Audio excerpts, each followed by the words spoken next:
there is a certain wisdom about coming home to myself and not blaming somebody else for what went wrong. And we all know people who will give you 10 excuses for why something happened. None of them begins with I. They begin with something out there. So when I realize I'm not doing real well, I'm not making it.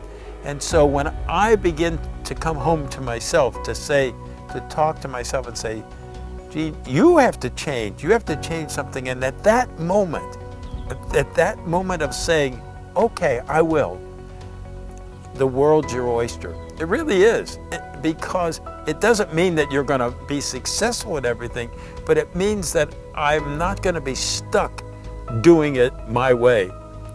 I'm going to back up a little bit and maybe try something different. When I say, you know, maybe there is another way of doing this. Maybe there is another opinion, and maybe there is other truths to what I'm thinking. And coming to the conclusion, and this is I think it's hard for all of us, is that we hold our opinions with a kind of an iron grip, and it's hard to let go of them, because we think we don't want to be wrong, or it's not only wrong, but we don't want to be evil. We don't want to do things poorly.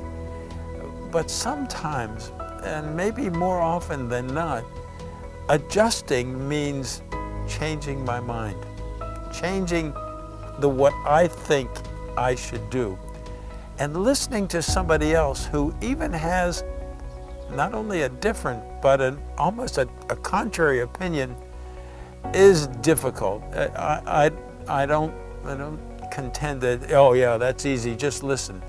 But in that listening allows us, I think it allows us the space, I believe it allows us the space to say, I never thought of that.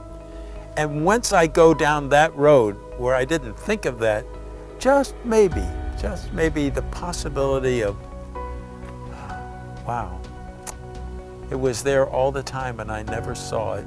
So to go back to where we started, how do I own me? How do I do that?